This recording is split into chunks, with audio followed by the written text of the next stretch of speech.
Hello and welcome to part 4 of the in-depth report, building a resin kit from the Scale Model podcast. It's Anthony with you this evening. I know there's been a little break in between this series. I kind of got caught up with that particular original resin subject kit that just got the better of me, and there was kind of too many things going on with it. Decided to take my own advice and know when to fold them.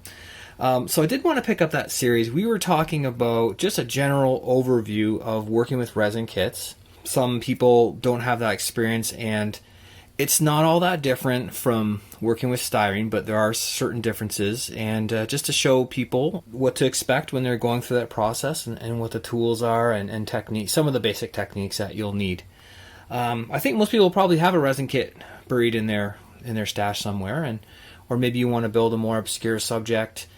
And this is the only form that you can find a kit in.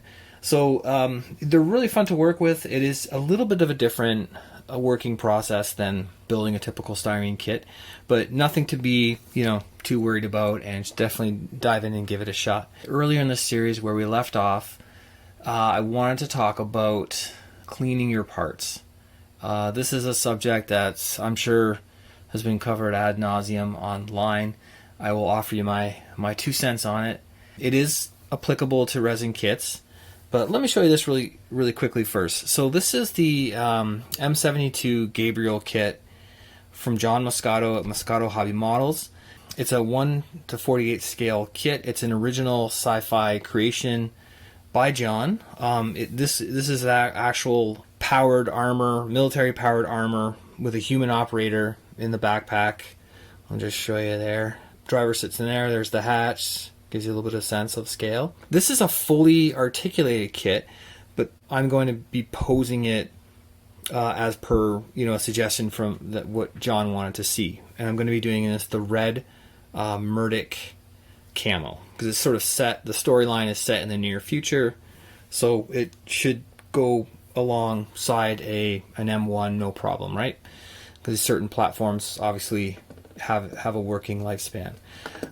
So basically at this stage I've done some construction, I've done some cleanup, I've glued portions of it together after posing it the way I want, based on the reference shot that John sent me. And we're going to talk a little bit about cleaning the parts. So I know there's some debate. Some people say you don't need to clean it. John in particular about his, this is a current kit that's available right now. He told me that he's using a paintable mold release agent. So what happens in the molding of model kits is that, or resin model kits that is that you have the 2 rubber pieces. I'm going to show you one. So here's a rubber mold that I created for a different project, a 35th scale Hell Diver labor from Pat Labor, and I wanted to make a clear head so I could light it up. So you can see the two halves of the mold. These get put under pressure, but first they're sprayed down with mold release. Then they're put together. They're put under pressure. They're filled with a liquid resin. And then when they open up to allow the parts to escape the mold easily, that's the role of the mold release agent. So typically in the past, that mold release agent has often proved to be a problem for paint adhesion for modelers. So certainly if you have a kit from the 80s, from the 90s, the aughts, chances are that it might create a bit of issue. So what you do, you clean your parts. I'll just set that down over there. So John has actually told me that he's been using, this is a current kit, probably cast this year or late 2019. He's using a paintable mold release. So there's, in theory, shouldn't be any issues. And that's great. That's definitely a new advancement, something I hadn't heard of before John told me about it. My other thoughts on washing your parts before you get into painting is that you've been handling it. You're sanding. Certainly on resin kits, you're sanding a lot because you spend time getting rid of the pore stubs. You get rid of blemishes in the finish, giving it a uniform smoothness, around parts. So there's a lot of dust and fine dust because we're often, working at a precise level. And, once in a while I have some Doritos while I'm modeling, and, you get those fingerprints all over, which doesn't really matter when you're just gluing parts, when you're just building away. So to me, the cleaning is more about getting ready for the painting stage and just getting rid of all those little things that are bound to pop up. There's definitely some debate about, well, you don't need clean kits. Styrene kits come ready out of the box, and that very well may be true, but I still think the same thing applies. I'm working with them, I'm handling them over and over again. I might as well give them a quick cleaning. It's something to me that's it's a low cost, it's a low effort, costs nothing, and it's not going to really, slow down my build too much. So typically what I'm using is I just use liquid dish soap, and that's on the mild spectrum. I've definitely talked to some more advanced resin builders they like Purple Power, which is a degreaser, something you can get at the hardware store, and that's a little bit more robust. And they've had a bad experience with that mold release agent, or paint chipping or flaking or peeling or not sticking, and that's just their preference. I haven't had a lot of issues, but I want to take care of those things I just mentioned earlier. So I just use an old toothbrush. I give them a scrub down. I brought a bucket up with a little bit of warm soapy water. I'm using just the same liquid dish detergent I use in the kitchen. An old toothbrush, and let me just take this apart here for a second. I just want to, give it a quick, all the areas that get a little touching, I just want to, I give them a quick rub down, if you will. And I give them a rinse in clean water. And I figure, there's going to be once I've gone through that process and I've rinsed them off, there's not going to be any finger grease, there's not going to be any dust, there's not going to be any chips oil. So it's just an easy step, and that's my thought on it. So I'll set this off to dry. I usually do this at my laundry tub, but certainly you don't need a ton of water, and but you do need to give it a rinse because I wouldn't want any residue left on there. So paper towel or just like a cotton cloth, I think will suffice. And certainly if the parts are shiny, if they're of a certain age, you want to ensure your success, and it's just a small effort. So the next thing I wanted to talk about briefly is a little bit of safety during the construction process. So the resin dust that we kick up, we don't want to be breathing that in. It's not good for you. It's not good for your lungs. It's the same when we're talking about painting and we're cleaning our airbrushes with lacquer thinner, or we're using airbrush cleaner from a brand. We're thinning our Tamiya acrylics with X20. All those chemicals and anything you can smell, you're breathing it in. Whether or not it's acrylic, lacquer, enamel, glue, whatever, they're all chemicals, created in a lab, and they're definitely meant to be handled safely. So we want to ensure that we can enjoy our hobby for a long time. I'm going to just pan up here and show you where my spray booth is.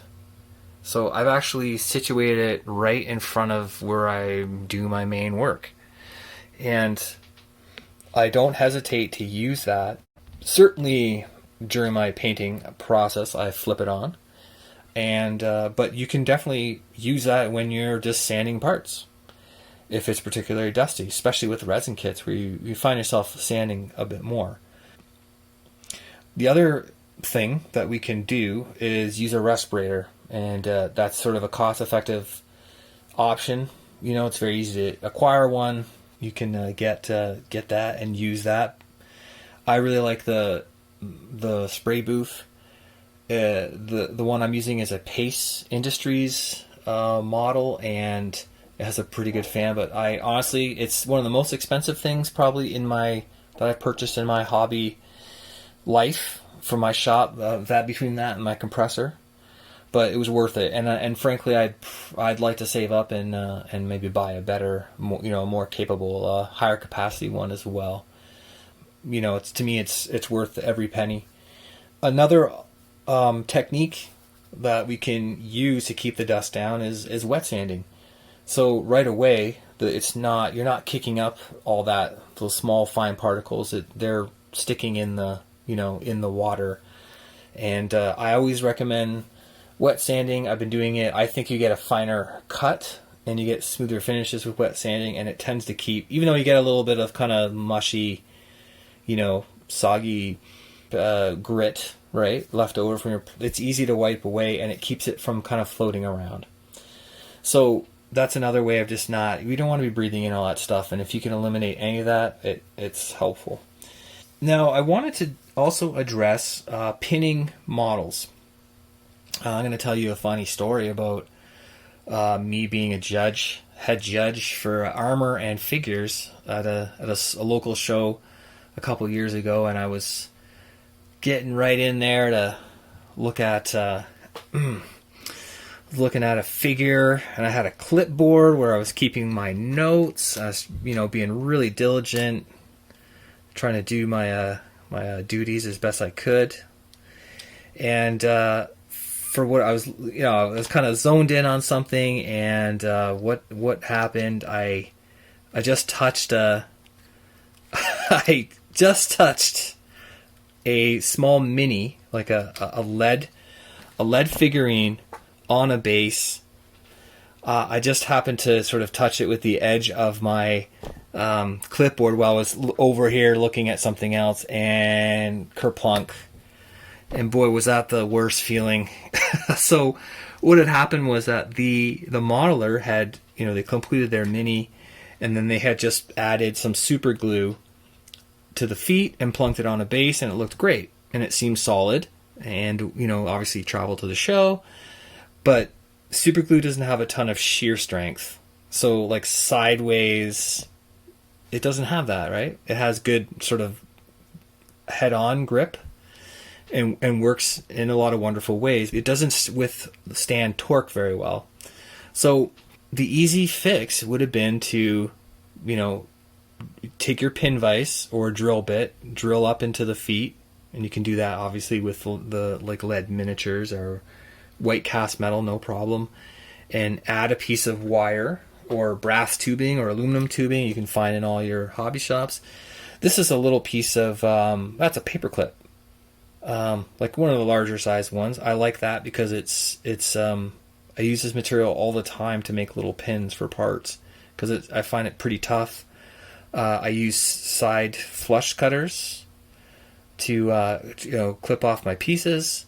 For this particular model, I want to show you, I'm going to be using some brass tube. I'm using some of this stuff, which is your K&S round brass tube, 1/8 and 5/32, and these actually telescope together. So I have tons of these. I keep a stock of all the sizes. I get them from my local hobby shop. You can get them from FlexiFile.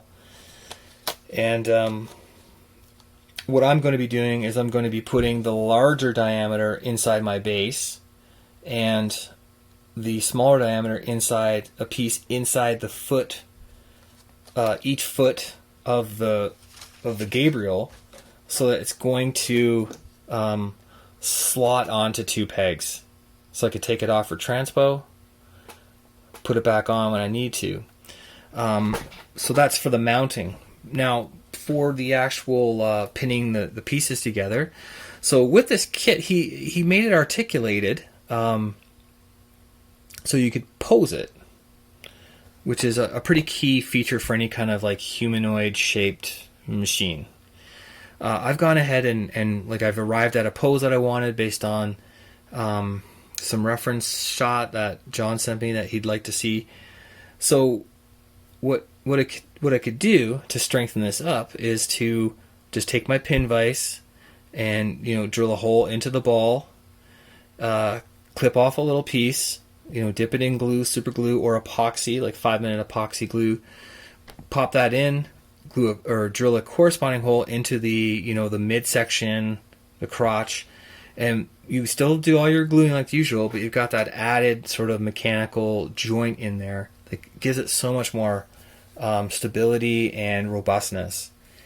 And I've actually used that technique on styrene kits, believe it or not, just with a finer bit of wire. And even the thinnest joints, I think I was doing some stabs onto a plane, and I just put two little tabs into each side and then drilled little holes and glued them in. That is a really key construction technique, especially for resin, because if you note here, so this is a solid piece, that's a solid piece, this is a solid piece, and then the feet were sort of separate. Because of the nature of how the parts are made, you get more weight, more pressure. There's more pressure on the glue joints, so you strengthen wherever you can. So let me just show an example here. So I haven't glued this all together yet, just because I'm sort of putting it together in sub-assemblies.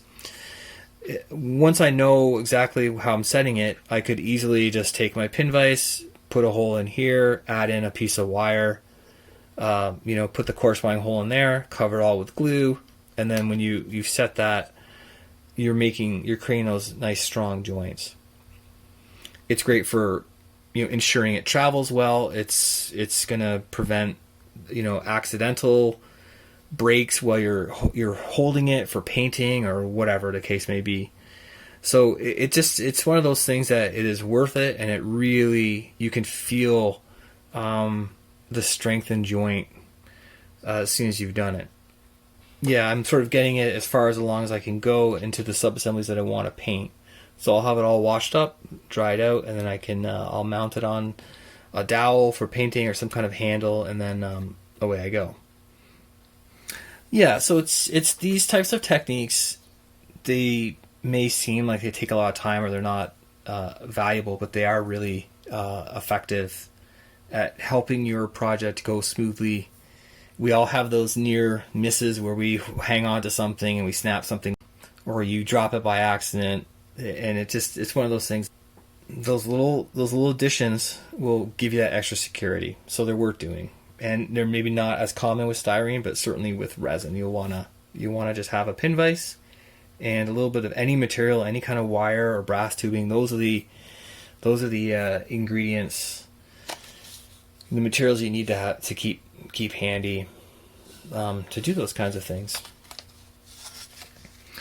So the other interesting method of mounting stuff is to use magnets, and certainly you can use that idea with styrene kits.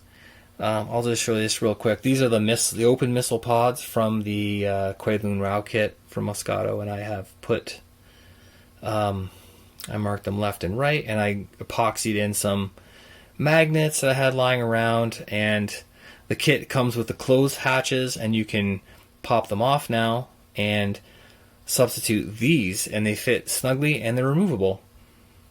He included both in the options in that kit, and I'm sure some people will probably glue them, but if you use the magnet method, you can just have different display options. I'm not going to be using any magnets on this kit. I'm sort of going to go for like a static pose and set on a base. So I don't have any magnets to show you on that exactly, but definitely pinned joints and using brass tube to mount it to the base. That's the one thing I've certainly have come to realize over the last few years to go into model shows and that kind of thing. If your model kit's stuck to the base, it just becomes more difficult to pack it securely. If you can take it separate from the base, you have a little bit more option with wrapping it up in bubble tape or whatever your preferred method of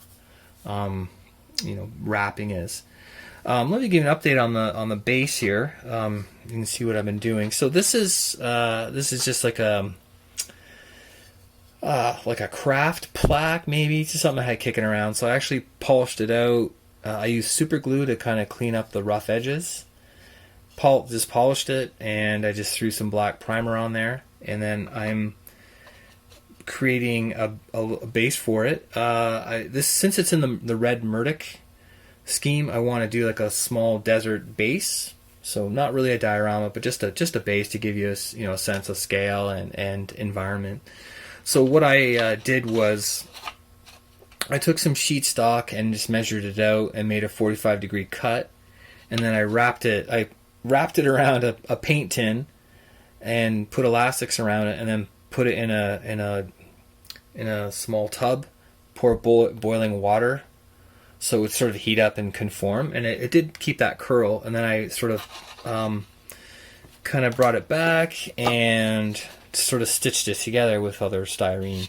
So I just glued it, and I'll buff that out so you can it's not such an ugly seam, and I think it will come out fairly smooth. And then what my idea is here is I did cut out, I used my Olfa center compass cutter. I'll show you that. It's a great tool. We've talked about that on the SMP Talking Tools before. That's the Olfa center cutter. To cut another piece of styrene, so that I just knew, just to keep it kind of circular. And then I've just been using little scrap pieces bent in half to kind of act as little ribs or spars. Now the idea here is taken from Dave Brown, who's just a really incredible internet modeler.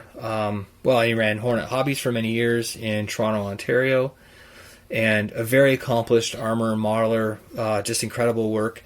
And some of his advice for creating groundwork was to create a box, and I've never done a circular one before, so that's my first stab at it, but you create a box with sheet stock. You can add ribs to make it secure, and then you put a piece of insulation foam, so blue or pink foam. You cut it out more or less just rough, and you'll see here I kind of have a profile, because the land will be kind of uneven, right, to sort of represent, but then this one, is obviously square, so it'll fit nicely there when I glue it on. You put the foam in, and then you use like drywall mud, just to fill in the gap around it, and then to be kind of the top layer, to actually create the soil or the groundwork itself. Now, if you were to fill that with drywall mud, it will never dry. It's not meant to be layered an inch or two thick.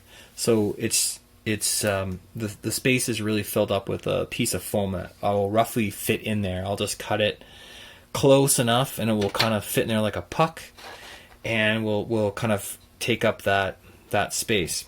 Then I'm going to mount the tubes that I mentioned earlier. My 5/32 diameter tube. I'll line them up with the feet. I'll mount them in, and then we'll be able to have that nice positive contact standing on the base when I get to that point. And I really enjoy working on the bases and making the groundwork and stuff like that. You can see I've done a little bit of painting on the weapon, the main armament, and then this is like a laser pod for like a laser weapon that is also kind of mounted on the arm. So I'm going to do that one in a green like a US olive drab style, just to show kind of mix up. And this one's going to be more the desert, like a straight desert scheme of camouflage. Yeah, I hope that's been illuminating. I'm really glad I could return with a project to finish this series. And it's resin kits are a real interesting way of looking at unique subjects or rare subjects or niche subjects, and they're not entirely different from building standard styrene kits, but they're a little bit different. It is a bit of a different process, but they can be a lot of fun. So if you've got a kit, don't shy away from doing it. Just remember your materials. think about, adding strength where you can. And I really think washing them down quickly is not a bad idea. And I'm hoping that will help with the paint process. And that will be covered in the next installment of in-depth review from SMP. So thanks for tuning in. I hope you enjoyed this. If you have any questions or comments, I'd love to hear them. I'm by no means an expert on resin kits, but certainly done a few. So thanks a lot. Enjoy your modeling and stay safe.